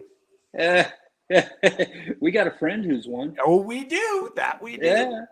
Yeah. Nobody whatsoever. DK Metcalf. God, that looks like a very tasty flavor, though, too. I'm just saying. Oh, no. Oh, no. No. This is just me, but it may just be me, but Skip Bayless is a professional troll who doesn't actually know jack shit. Change my mind. You're half right. He knows what he's doing when he does things. He knows. he's smart enough to know what the pulse of America is and what's going to get people boiled up. Mm-hmm. He's been doing it since the Tebow days. When Tebow was in Denver and winning all the time, he's like, Tebow's this, Tebow's that. And who was the guy that was running with him at that time? I forget. Before this stupid Shannon Sharp. I can't watch that show. Oh, Shannon Steve Sharp, Smith. Steve Smith. That was I what hate it was. both of them. That Shannon Sharp is annoying. He is like a carnival act. It's just, I can't watch it. I can't watch it. Speaking of things I can't watch, things adults shouldn't believe in anymore: Santa Claus, Tooth Fairy, the Easter Bunny, and the Dallas Cowboys. Oh. The Chiefs were going to have the biggest blowout of the day. The Bears said, hold my beer. I don't think the Bears had much to say about that. I think it was the other way around. Right? When the Chiefs lose and the Raiders are still in first place, I'm just going to pout. That's Michael Phelps he just had to take a piss test for marijuana. And he failed. When you're up 41-13 in the fourth quarter, but it's the Jets. So you bring in your backup quarterback and third string runner back and score a couple more touchdowns. Wow. Poor Jacob is not going to be happy on Tuesday. Couldn't happen to a better kid. Social distancing since 1957. Sorry, Alex. Kansas City Chiefs fans are logging out of Facebook right now. Absolutely. That window is closing right in front of our eyes. And last but not least, like that, my brother stopped making victory TikTok videos. It's just too easy, Chief fans. This is why I loved it last year. There was, I think his name is Jake Shepard, 24/7 Sports. Shout out to Kevin Boyler, Aaron Grisham, and all the guys there. One of the reasons I do shows actually like this is because I was watching them practically every week. They, one of the fans that they had in there was a guy named Jake Shepard. He's a diehard Chiefs fan. He's just annoying as shit, like absolutely annoying. And then when Mahomes went on his little tear, of course, he just became even more annoying. And their show died down, but we still all kept the group going. It was a lot of fun. And I remember I tried to get down there, and he flaunted it in my face on a poster, like, I got to get down here, and you can't, blah, blah, blah, blah, blah. And I was like, whatever. And I see all these posts of him and all the Chief fans that bought tickets to go watch his fucking team lose. And so the second that they lost, I went on his post. I was like, I can't believe you actually paid to watch your team get fucking spanked for 4 quarters. Like, I could have sent you free videos that you could have seen worse or better spankings. You didn't have to pay that much, dude. Oh, he blocked and deleted me. Couldn't handle the heat. Could dish it out to everybody else. Couldn't handle the heat. So Jake Shepard, or to anybody else out there who knows about that really annoying fucking Chief fan, eat a dick, because your team still fucking sucks and you're falling off your little pedestal that has literally no seat. It's just the fucking pedestal. Yeah, Rick Hughes has got a guy like that, the annoying Chiefs or Giants fan, talking to him every week after in the post-game show. Right. He does. Yeah. The dude calls in and just starts ragging on us. Yeah. I hope we take the Giants to the freaking woodshed. And then he can just shut his damn I've mouth. heard that guy a couple times too. So, Anthony Handy, holy crap! I thought minus 20 degree Fahrenheit was cold, buddy. I've been waiting for my bus in minus 47. I've felt minus 40, or no, I've felt minus 51. Like I've felt some crap, man. Why do you think I'm pasty white? Lord. Drew's Baxter is like, woohoo. Brady giving that child who is surviving cancer his hat and shook his hand so hard. That's the other thing. Thank you. That was the other thing I was forgetting there. Is all the people coming out and doing that was awesome. Is Julio Jones even playing? He's had turf toe since the He played this weekend and he had a pretty good game. Yeah, but he's not wrong about the toe turf. No. Carl Hardy was just thinking about that as well. David Moses says, sorry, but I would have never gave back that football. It would have been on eBay while I was still sitting in the stands. Hey, man, Again, for me, I think about it too. if it was just the ball that you're selling, you're getting that lump sum of cash and then it's gone. Right. Some of the other things that you could have received could actually be sold for almost that value later on too. So I wouldn't. Super Bowl ring. No. Hey, if he gave up a Super Bowl ring to that guy, holy mother, man, that would be crazy. I don't think it would be, I don't think it'd be his, but it'd be like one of those extras. Like we had to make like. Well, yeah, everybody in the office gets one. All the people with regular jobs there do. Yeah. But they don't have Tom Brady on the side of it. No, that's the thing, because on Pawn Stars, there's been people who've been trying to bring in Super Bowl rings, and they'll either say something on it or there'll be nothing, and it devalues them from 40,000 down to 5,000. Yeah. And Kyle says Anthony Handy, nice to see you, my dude. Oh yeah, that's the Falcon fan. That's right. Yeah. I give him shit. In, as he trashes the Saints, support my Falcons in the Bucs world. Listen. The Falcons don't get hate because that franchise and their fans that I've met aren't that bad. It's the Saints that can fuck a duck. Hold on now. Don't lose your mind. Hey, they pulled out a dub today. It's true. No, they did. I'm just very happy that Miami made it close. I had picked Miami, and that was bad. I was looking through my weekly selections here, and I did poorly, very poorly.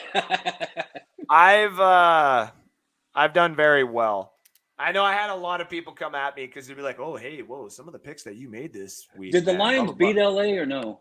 No, but here's the thing. Do you remember me telling you the 4 locks that I made? Yeah. How I do every week, like me and Rick do the show, but I got the 4 locks that I usually do a week. That's usually the ones I feel comfortable with doing.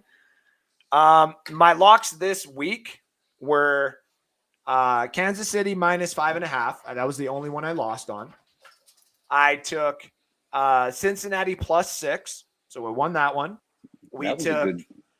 That was a great game. Mm-hmm. I took Arizona minus 18, and I was like, oh, watch, they're gonna get bit in the ass here, like Kyler will go down or something, and blah blah blah blah blah. Nice. I see what you've done there. And so I'm just looking at my fiance. She brings down nachos. What a great fiance. And I said Detroit would be plus 15 because I was like, listen, you can't tell me that Jared Goff is not gonna keep it close with this game. Like, you can't tell me that. So it was a good time. Well, they were winning for a little bit. The Lions were. Oh yeah. And then I lost track of it. Yeah. King Henry, monster of a man, linebacker that can run a ball. That's crazy. That dude. Not Patty's face on Forrest Gump. Does Joshua call Allen come on y'all shows anymore? No, not necessarily. Not on mine anyway, but I still give love to Joshua Cole Allen. He's never done anything to me. He's been a great supporter of us in the past, but no, he's a little busy doing some other things. So tell us you're annoyed with a boy without actually telling us you're annoyed with old boy. Yeah, I know. Minus 47. Nope. I'm a Georgia boy. No thank you. To be completely honest, in Georgia. Hey, I was making jokes about Texas when it snowed, and people were like, "Don't, that dude, not the right time." And I'm like, "Why? Can't people survive the snow?" And they're like, "Shut up, Canada. Just it's not the right time. We're not set up for it. You know how you got snow blowers and things to go out and clean the roads off. I didn't know that. I didn't know that. We have dump trucks full of hot sand. They don't even put salt down. People were like, and when it gets to the go ahead. No. Well, I'm just saying, in the wintertime, on these exits, there's these little pads that they have out there, and somebody will come out and dump hot gravel, and then they bring out the little gravel spreader guys. But once the snow hits and it freezes up the second time, and you got the black ice and all that bullshit that you can't get off the road, that's when it's ineffective. And if we have snow for 3 days in a row, this place is locked down. You better have bought groceries because you ain't getting any. And the funny thing is my province where I live is essentially Texas, but the Canadian version, and everything is winterized. So imagine everything that goes on in Texas, but like 3 to 4 feet of snow all over it all the time. It's absolutely insane. Oklahoma Damn Skippy gets if they ice. need. Yeah. Damn Skippy if they need it. Brady, considering that it was Brady who brought those players to the team, and it is Brady who is sharpening those player skills with his knowledge and leadership. It's true. He's doing I it. don't think the Affleck Duck would appreciate such arrangement. fucking a duck? Yeah, no doubt. Was close on the Detroit upset, but close only counts on horseshoes. That's true. That is true. I'm still not sold on Cardinals keeping up the momentum throughout the whole season. It's the same thing with the Panthers and the Steelers of last year and a couple of years ago. I think they're going to be the greatest regular season team we've seen in a long time here. Comes to the playoffs, they're going to meet a real team and they're going to lose. So, but they're not going to go undefeated to the whole season. It is a mathematical improbability, and I don't give a shit how good he is. One day, when we went to LA to play the Rams, the Bucs didn't look like the Rams or the Bucs that played this afternoon. Same team, just had an off day as a collective. Everybody was shit, and that's going to happen at some point. It just is. That's why the 72 Dolphins have never had to not pop the cork, and do their little end of the year deal. Exactly. It's not easy to do. Nope. Even and we're not going to be able to do it. Where's my Fred Moore 19-1? I didn't get my Fred Moore 19-1 today, and now I'm mad. Now I'm mad. Ending the show right now.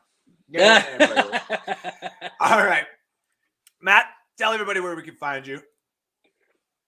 Saturday night, 9 p.m., right here on the Bucs Report. You'll find us at the Miscreants Mayhem Show.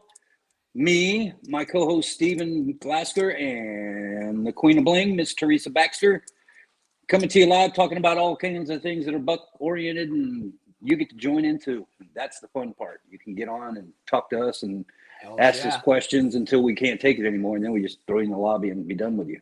But, hey, man, that's part of the game. It's more fun than a call-in show. Yeah, man. I appreciate you coming on, as per usual. It's always a great pleasure to have you up on the Live from the Cheap Seats edition. Thank you again, Matt, and I will talk to you again soon. All right, my friend. You have a good evening. Take her easy, buddy. And all right, everybody. I'm going to get out of here as well. Pretty Lady's got nachos. I can't say no to that. I got to get out of here. You have all been fantastic, just like the Buccaneers have been fantastic. Winning these games. We're 6-1. And now it is only time for victory over the Saints. Spank the Saints. Fuck the Aints. Week starts right now. Hashtag it in the comment section. Find me on Twitter every morning. Hashtag fuck the Saints until game day. That's the way we do it here on Live from the Cheap Seats. Thank you all again for tuning in. Victory Sunday. Yet again, your Buccaneers, Tampa Bay Buccaneers, led by Tom Brady. Oh, man, another victory it is. And it feels good because we're going to keep it going. One more game until the bye week. Let's keep it rolling. Almost halfway through the season. Much love to all you fans out there. I will see you again soon enough. On Tuesday, at least, for the fantasy football update. Wednesday for Against the Spread, where looks pretty good to me. Looks like you all won some money. And, of course, you'll see me next Saturday, North Sports Dynasty. Remember to like, share, and follow not only the show and not only me at Andrew_Faubert on Twitter, but also North Sports Dynasty and the big platform itself, Bucs Report. Thank you all again. Love you all. Take care now. Bye-bye then. See you next weekend. Goodbye. T-minus 20 seconds.